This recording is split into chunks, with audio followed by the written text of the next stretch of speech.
મિત્રો આપ જોઈ રહ્યા છો ઇન્ડિયન કન્ઝ્યુમર પ્રેસ. ગોધરા તાલુકાના ડોક્ટરના મુવાડા પાસે બે કાર વચ્ચે અકસ્માત સર્જાતા 6 જેટલા વ્યક્તિઓને ઇજાઓ પહોંચતા તાત્કાલિક 108 એમ્બ્યુલન્સ મારફતે ગોધરા સિવિલ હોસ્પિટલ ખાતે ખસેડાયા. ગોધરા તાલુકાના ડોક્ટરના મુવાડા પાસે બે કાર વચ્ચે અકસ્માત સર્જાતા 6 જેટલા વ્યક્તિઓને ઇજાઓ પહોંચતા તાત્કાલિક 108 એમ્બ્યુલન્સ મારફતે ગોધરા સિવિલ હોસ્પિટલ ખાતે ખસેડાયા. કટલાલથી લીંબડી તરફ આવી રહેલા એક કાર ચાલકને બપોરના સમયે ગોધરા તાલુકાના ડોક્ટરના મુવાડા ગામ બાયપાસ પાસે બે કાર વચ્ચે અકસ્માત સર્જાયો, જેમાં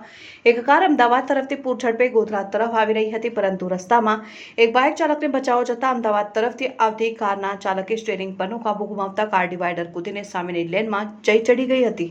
જેમાં સામેથી આવતી અન્ય એક કાર સાથે ધડાકાભેર અથડાતા અકસ્માત સર્જાયો હતો, જેમાં બંને કારમાં સવાર 6 જેટલા વ્યક્તિઓને ઇજાઓ પહોંચી હતી અને ઘટનાની જાણ થતાં ગોધરા શહેરની 3 જેટલી 108 એમ્બ્યુલન્સ તાત્કાલિક ઘટના સ્થળે પહોંચી જઈ ઇજાગ્રસ્તોને સિવિલ હોસ્પિટલમાં સારવાર અર્થે ખસેડવાની તજવીજ હાથ ધરાઈ.